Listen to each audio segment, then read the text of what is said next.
What's up, Starcraft fans? Today we're doing some more boring science stuff. Specifically, we are looking at the impacts of Fatal Attraction and which units could possibly play through that mutator.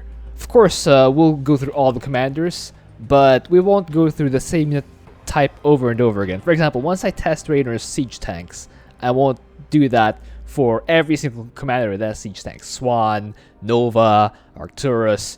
That being said, let us do Raynor siege tanks. Just a quick refresher for those who forgot what Fatal Attraction does. Fatal Attraction is one of the mutators in co-op where enemies will have this whirlpool effect about them once they go down. And this whirlpool effect will pull in all your units that are close enough, and the size of the whirlpool, or rather the radius of the pulling effect and the strength of the pull, will depend on how much supply the enemy unit consumes. So a larger unit will have a larger pull and a stronger pull. So now we are first testing out whether these siege tanks, well, you can see that they're not getting close enough. The enemies, as if they are not getting close enough. But here we can see. So I want to pause this for a moment. You can see that once the siege tank is fired, the command card gets grayed out. What that means is, even though you see the siege tank not getting pulled in by the Fatal Attraction because it's fixed, it's sieged up, it is still stunned.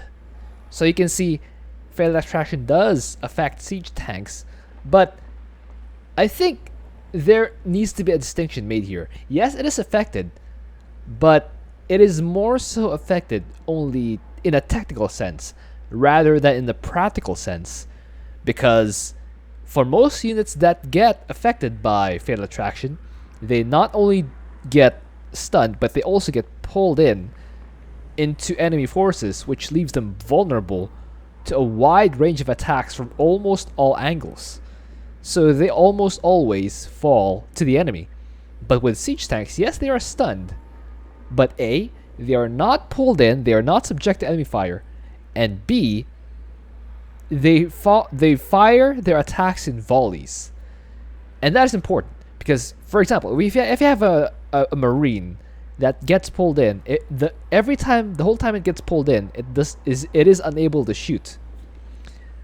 And the marine requires lots of small damage bursts or small damage trickles to add up over time. So the more you keep the marine stunned, the impact is pretty massive on its damage output. But the same thing cannot be said for the siege tank, because yes, it is stunned for even most of it, but it really only needs to get a sliver of daylight to get its shot off. So yes, it does get stunned whenever a unit gets destroyed near it. It does get affected by Fatal Attraction, but not in the sense that it will delay or slow down its attack rate.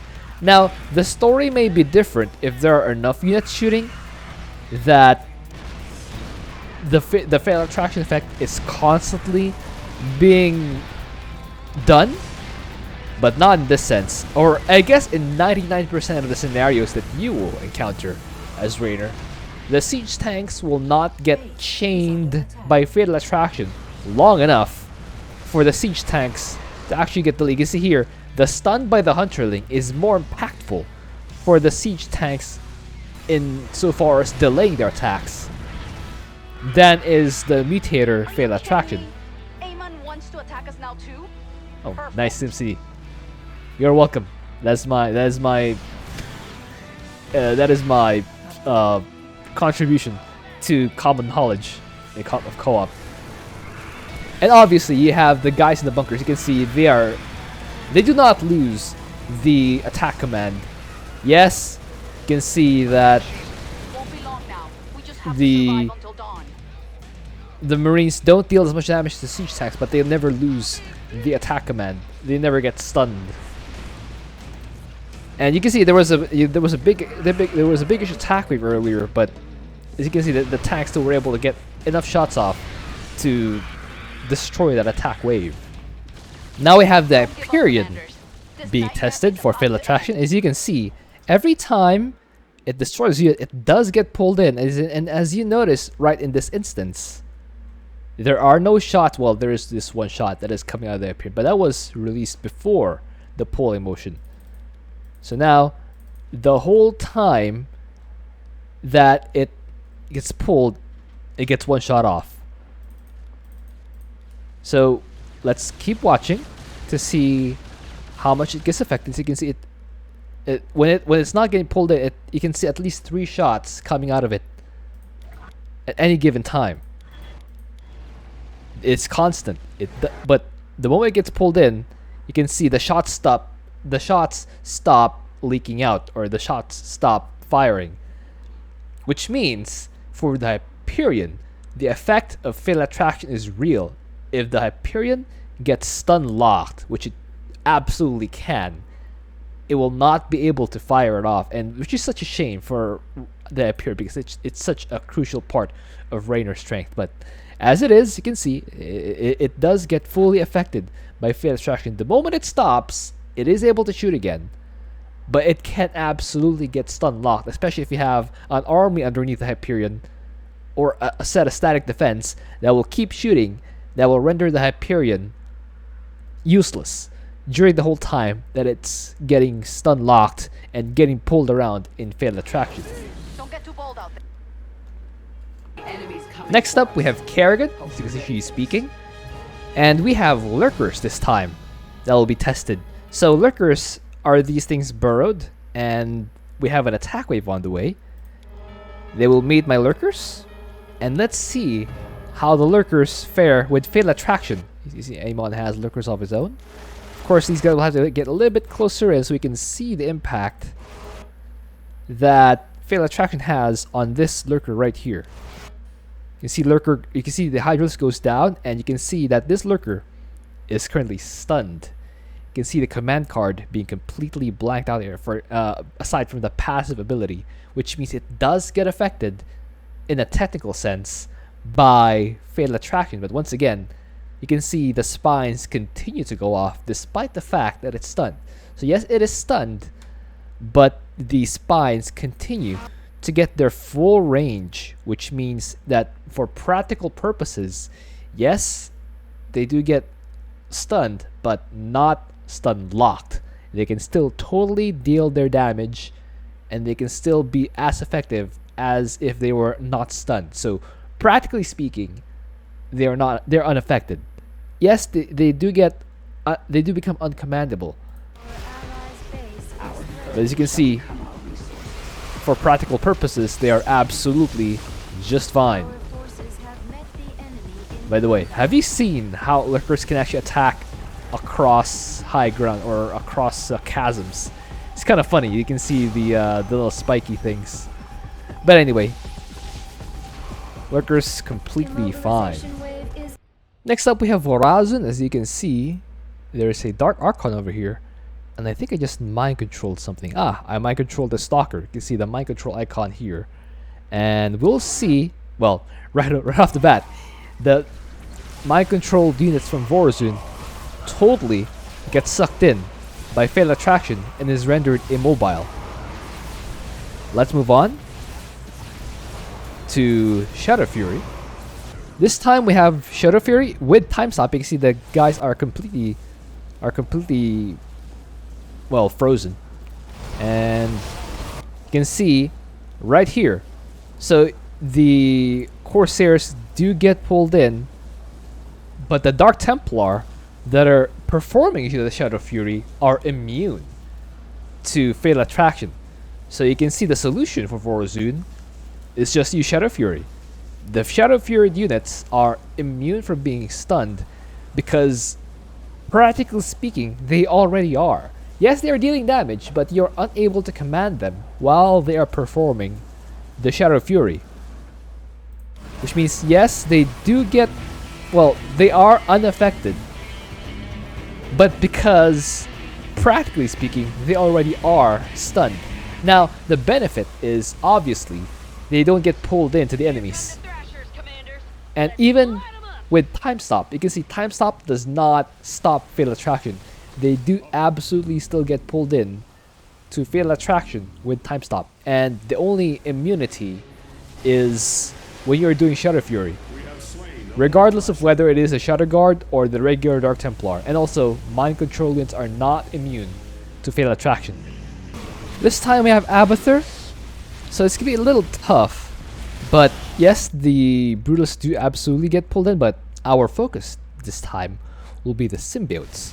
We want to see if they are still able to deal damage while they are pulled in. So let's find a suitable fight. So how we'll actually do this, this is a little tricky. So how we'll do this is we'll watch the health bars of the enemies as they are, well, as they get shot by our ultimate evolutions. If they go down at the same rate as if they were being attacked by the symbiotes, then we'll know that the symbiotes are not stun locked by fatal attraction. Okay, here's a fight right here. Let's see.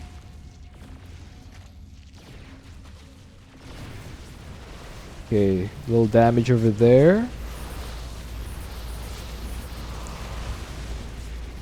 I think.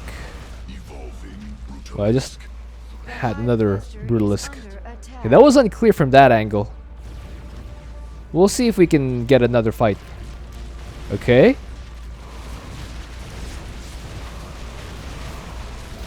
It looks like they are still getting shots off, even with fatal attraction, because the Brutalists aren't attacking. It's only the symbiotes that are, and I think they do still get their shots off, even while they're getting pulled by fatal attraction. So I think the symbiotes at least appear to be, it's not 100% conclusive because perhaps they are merely attacking between bouts of being stunned. But from this perspective, it looks like they are practically not heavily impacted by fatal attraction. Here once more. And okay, I'm gonna have to do a little pause action to see if, okay, so this is the mortal that falls. We'll see the Ares will get pulled in, and we'll see if, okay, look, so this is definitive proof. This is a final proof, as final as it could ever be. The symbiote released a shot. You can clearly see it shot a spine while the Leviathan itself is still stunned and is being pulled in. So that is definitive. That's as definitive as it gets. Stun locked Leviathan and the symbiote shooting anyway. That is definitive proof. All right. That's yeah. Let's move on. This time we have a unit that can moving shot the Mothership. We'll see if the Mothership can continue attacking while it is getting pulled in by fatal attraction. Okay, that's getting pulled in. Now, is it releasing a new shot? That is unclear. We'll see if it shoots a new one before. Okay, it wait until it's completely stopped before shooting a new laser. Okay, so it is locked. It is stunned, and it is not shooting a new laser. So it looks like the Mothership is not immune. It is affected. It is totally affected by fatal attraction. I think I'll need more definitive proof. Okay, here's a bigger fight. So there will be more stunnage here, and we'll see if the Mothership, okay, it did release a shot, but that was before it got stunned. And okay, it's no longer stunned as it shoots a new one. Okay, I think that proves that it's enabled to shoot. It kind of stopped its animation as it started to get pulled in. Yeah, it looks like it's unable to shoot while it is getting pulled in by fatal attraction. So that is unfortunate for the Mothership. Okay, this will be the final proof. Attack wave coming in. Okay. Oh, let's see. Okay, it is definitely, yeah. You can see long pauses in its attack animations. While it, yeah, look, that one right there. That was an extended scene of the mothership getting pulled through, and it's not shooting. So that's the proof. Here we have Nova with Liberator's Spooky Boys. The Liberator is, yeah, you can see it's the same thing as a siege tank. It does get stunned, but not enough to actually affect its shooting. Yeah, it's still able to shoot. So now let's actually watch the Spooky. I think this was the more interesting part. I need to see if the Spooky Boys, the ghosts, will be able to still shoot. Well, it's triple tap at least. While fighting, yeah, while getting pulled in by fatal tracking. Let's see. Okay. It looks like for triple tap purposes, it's not relevant. It's not a relevant question because all 3 shots are fired essentially simultaneously. So they don't get interrupted with their triple tap. They still get them off. But they do absolutely get pulled in after the triple tap. So that's it for Nova. Liberator's unaffected. Spooky Boys irrelevant because the triple tap are all fired simultaneously. So they don't get interrupted. This was a more fun one for Stukov. Yes, everything does get pulled in, but there's a little trick with Stukov. If you research the slime trail for the diamondbacks, the fatal attraction will actually kind of help them. Not fully help them because they are unable to use their normal attacks. But the slime totally does still deal damage to the enemies. And the fatal attraction helps in the sense that it gives you a better surround of the enemy forces. So yes, diamondbacks get pulled in, but the slime trail is still perfectly valid for attacking when you are using your diamondbacks. So it's a little complex for Stukov. Yes, affected, but it's not terrible. You can still, well, it kind of is, but you still can deal damage. You can still go on offense while getting pulled in.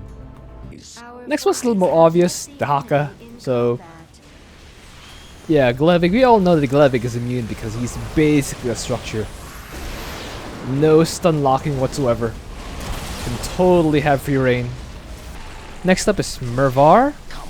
So the locusts will get pulled in, but not Mervar himself. Mervar can still totally release all those locusts, and they will eventually deal their damage, despite fatal attraction. So no stunnage for Mervar whatsoever. Just ignore it because that's map leader stuff, of course, or map boss stuff. Of course, like I said, the locusts are still totally vulnerable to fatal attraction, but not Mervar himself. Next up is the Krun. You can see again, immune. Map boss stuff. So yeah, locusts are not immune, but the Krun totally immune. Oh, by the way, the Primorms, yeah, they're a structure, so aren't they? Yeah, it is structure, so it is immune to fatal attraction. This next one's a little sad because, well, watch this. Widow Mines. Did you guys see that? The Widow Mines all they are burrowed. They are literally burrowed, but they still get pulled in by fatal attraction. So the burrow doesn't fix them, it just immobilizes them. By the way, you can see the Magmites also, while they're deploying, they do absolutely get pulled in. So Hot and Horner cannot catch a break. Even burrow units like Widow Mines still are absolutely vulnerable to fatal attraction. Oh, by the way, when you drop the space station, those little interceptor things are also vulnerable to fatal attraction. So the only break that Hot and Horror gets is the Raven while it's sieged. Yes, it gets stunned, but not pulled around. So that's as good as Hot and Horror gets. Alright, next one is the Odin. So you can see all the outlaws, they get pulled in. Not the Odin. The Odin is immune to fatal attraction. That's why first one I used Dogwalker Prestige for Tychus, but for the upcoming mutation, maybe Nuke's still pretty good, but that's an option you have. The Odin, immune to fatal attraction. Finally, we have Stetboy's lurkers, but I've already tested lurkers, so what are we doing? We are doing... Look at that movement speed. Okay, we're doing the Tunnel of Terror. See if that works. So here we are. They are getting pulled in, and do they change direction? No. So check this out. When the lurkers are doing their Tunnel of Terror, you can see it's not grayed out. They are not vulnerable to fatal attraction. So that's another advantage for Stetboy. The lurkers, when they are doing their Tunnel of Terror, totally immune to fatal attraction. Alright, that's everything. Technically we still do Earth Splitters, but that's basically a bunker, practically speaking, for this purposes, so I guess there's no need. Alright, hope you enjoyed that. Thank you for watching. If you have an idea for what else, please leave a comment. I'll see you guys next time.